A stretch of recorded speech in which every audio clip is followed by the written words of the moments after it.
Welcome to fats about AP. నేను లక్ష్మణ్. జగన్మోహన్ రెడ్డి ప్రభుత్వం పైన ఉద్యోగులు కూడా సమ్మెబాట పట్టే సమ్మెబావుట ఎగరవేసేందుకు పక్కా ప్రణాళికలతో ముందుకు వెళ్తున్న పరిస్థితి ఉంది. గతంలో కూడా 2022 ఫిబ్రవరిలో చెలో విజయవాడ కార్యక్రమం ద్వారా జగన్మోహన్ రెడ్డికి ఉద్యోగుల యొక్క సత్తా ఏంటో నిరూపించిన పరిస్థితి ఉంది.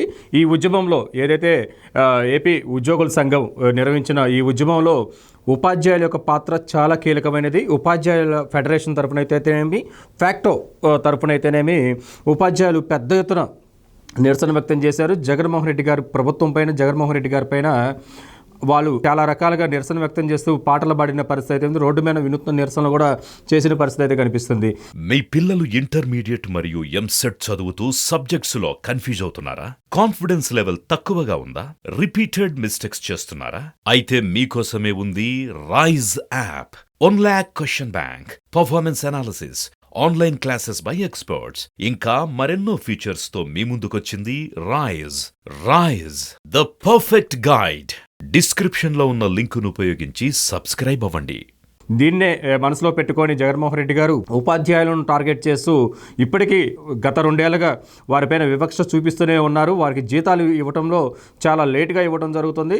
దాదాపు నెల మధ్యకొచ్చి ఆ తర్వాత 20వ తారీఖు కంటిన్యూ అవుతున్నా కానీ వారికి జీతాలు పడిన పరిస్థితి మనం చూస్తున్నాం. వాళ్ళు పెద్ద ఎత్తున ఉపాధ్యాయ సంఘాలు ఆరోపిస్తున్న పరిస్థితి ఉంది. ఇప్పుడు సర్వశిక్ష అభియాన్ ఉద్యోగులు కూడా నిరసన వ్యక్తం చేస్తుంటే వాళ్ళు సంఘీభావం తెలిపిన పరిస్థితి ఉంది. సంఘీభావం తెలిపి ఉద్యమాన్ని ఉధృతం చేసే విధంగా వాళ్ళు ముందుకు నడిపిస్తున్న పరిస్థితి కనిపిస్తుంది. అయితే చెలో విజయవాడతో ఏపీ ఉద్యోగుల సంఘం పెద్ద ఎత్తున బయటకు వచ్చినప్పటికీ ఆ ఉద్యమం ఎక్కువ కాలం కంటిన్యూ చేయలేకపోయారు. ప్రభుత్వం యొక్క ఆంక్షలను, ఒత్తిడులకు తలొగ్గి ఉద్యోగుల యొక్క భవిష్యత్తును తాకట్టు పెట్టారని చెప్పి ఇప్పటికే ఆంధ్రప్రదేశ్లో ఉన్న ఉద్యోగ సంఘాలపైన ఉద్యోగులు పెద్ద ఎత్తున ఆగ్రహం వ్యక్తం చేస్తున్న పరిస్థితి ఈ 2.5 ఏళ్ళుగా మనం చూస్తూనే ఉన్నాం.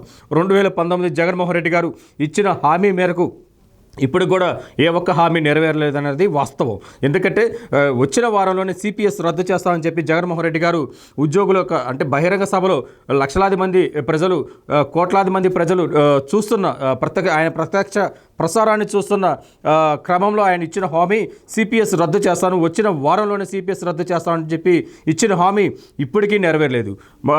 అయితే జగన్మోహన్ రెడ్డి గారి అవగాహన లేక సిపిఎస్ రద్దు అన్నారు. అది సాధ్యం కాదని చెప్పి ప్రభుత్వ సలహాదారుగా ఉంటున్న ఆయన క్వార్టరీలో ఉంటున్న సజ్జల రామకృష్ణారెడ్డి చెప్పడంతో ఉద్యోగస్తుల్లో ఒక క్లారిటీ అయితే వచ్చింది. సిపిఎస్ అయితే జగన్మోహన్ రెడ్డి రద్దు చేయడం అనేది, లేకపోతే ఆయన ఇచ్చిన హామీ అనేది నెరవేర్చుకోవడంలో ఆయన వల్ల కాదు, అది సాధ్యం కాని పని అని చెప్పి ఒక క్లారిటీకి వచ్చారు. అయితే ఏదైతే పిఆర్సీ ఇవ్వాలని చెప్పి పెద్ద ఎత్తున నిరసన వ్యక్తం చేస్తున్న ఆ క్రమంలో 2022 క్రమంలో అయితే వారికి ఫిట్మెంట్ ప్రకటించారు. ఫిట్మెంట్ కూడా 23% ఇచ్చారు. అయితే ఐఆర్ కన్నా ఫిట్మెంట్ అనేది ఎక్కడ తక్కువ ఇప్పుడు ఏ ప్రభుత్వం ఇవ్వలేదు. ఐఆర్ కన్నా ఫిట్మెంట్ చాలా ఎక్కువగా ఇస్తుంది అని చెప్పి చెప్పుకొచ్చారు.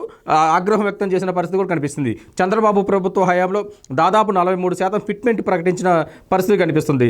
ఐఆర్ కంటే ఏదైతే ఫిట్మెంట్ ఇస్తున్నారో అది ఎప్పుడు ఎక్కువగానే ఉండాలి కానీ తక్కువగా ఉండకూడదు. హెచ్ఆర్ఏ స్లాబ్స్ కూడా మారిపోయాయి.